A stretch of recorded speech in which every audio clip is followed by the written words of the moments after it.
This is True Crime Feedback.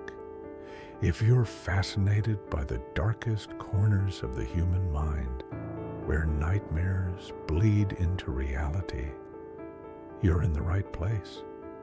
Don't forget to hit that subscribe button and turn on the notification bell, because what you're about to hear will make you check under your bed tonight. Today's story is beyond disturbing. It's not just about murder, it's about rot, it's about obsession, and it's about a man who chose to share his bed with the dead. This is the case of Anatoly Moskvin, the man who slept with 11 corpses in his apartment and smiled about it. On a gray November morning in 2011, in the Russian city of Nizhny Novgorod, neighbors of a quiet, bespectacled man named Anatoly Moskvin called the police. Their complaint? A foul smell wafting from his small, cluttered apartment. At first, they thought it might be spoiled food. After all, Anatoly kept to himself, awkward, peculiar, but seemingly harmless.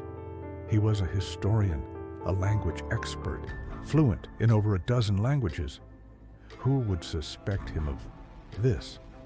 When the officers knocked, he opened the door calmly, as if he'd been expecting them. "Come in," he said, "but be careful where you step." What the officers saw next would send shockwaves through Russia and the world. Inside Anatoly's modest flat were dolls. At least, that's what they looked like at first. Human-sized dolls dressed in lace, ribbons, wedding gowns, and school uniforms. Some sat on the couch, some stood by the wall. Some were tucked into beds under frilly pink sheets. But these were not dolls. They were decomposing human corpses, mummified, preserved, and all of them were little girls. Anatoly Moskvin was no ordinary man. Born in 1966, he was considered a genius by his peers. Obsessed with cemeteries from an early age, he would roam graveyards, documenting every headstone. He kept a meticulous journal, writing thousands of pages on Russian burial rituals. In fact, he was so dedicated to his morbid passion that local newspapers sometimes quoted him as a cemetery expert. No one questioned why he spent so much time with the dead, but there was something darker brewing beneath that academic exterior. He wasn't just interested in graves. He wanted to bring them home. During interrogation, Anatoly was eerily calm. He didn't deny anything. "Yes," he said, "I dug them up." He admitted to exhuming at least 150 graves over the course of 10 years. But only 11 bodies were taken home. Why these 11? Because they spoke to him, he claimed. "I wanted daughters," he said. "I wanted to care for them, to preserve them. They were lonely. They called to me. I wanted them to live again." Using a combination of salt, baking soda, and household chemicals, he mummified their tiny corpses. He inserted buttons or eyes made of glass into their sockets. He patched their decaying skin with cloth and wax. He dressed them in brightly colored clothing. Some wore makeup. He celebrated their birthdays. He read to them at night. He even threw parties. Neighbors who had occasionally been invited over remembered the eerie doll collection, but assumed they were elaborate, handmade toys. No one suspected these were real children. When the police brought Anatoly in, seasoned officers were visibly shaken.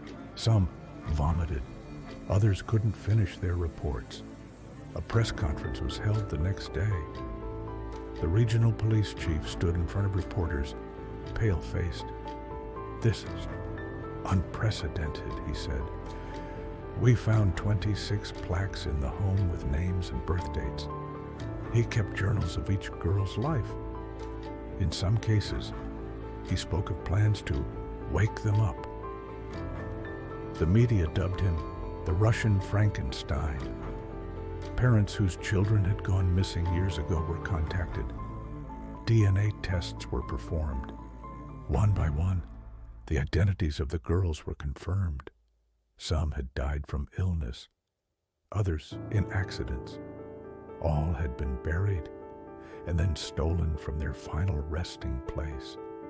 Can you imagine thinking your child was at peace, only to discover her corpse had been dragged from the earth and turned into a companion?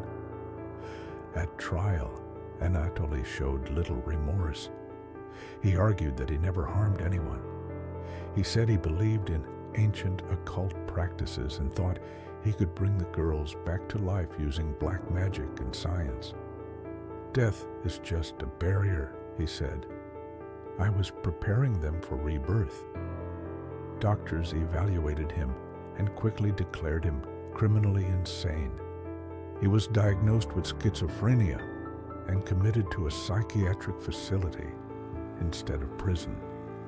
A decision that enraged many families, but Anatoly didn't mind. He once said, while smiling to a journalist, "They're still with me. They're waiting."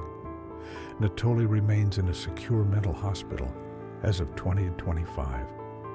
Over the years, he's petitioned for release, claiming he's been cured. But each time, the courts have rejected him, and yet, he remains popular in the dark corners of the internet. Some idolize him, others fear he could inspire copycats.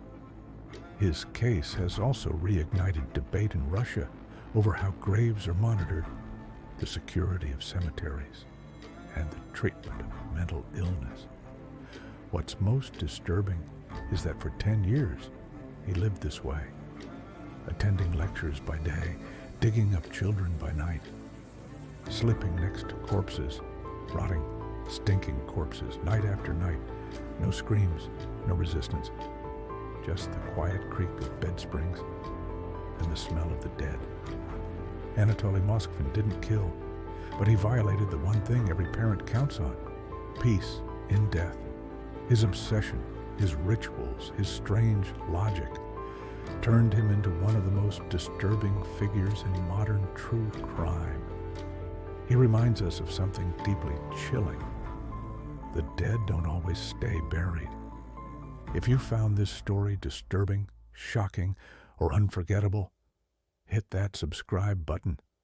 This is True Crime Feedback, where we dive into the darkest stories of human nature.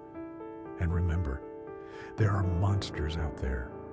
Some are killers, some are collectors, and some are sleeping right next to the dead. Until next time, stay safe, and don't forget to check the locks on your doors tonight.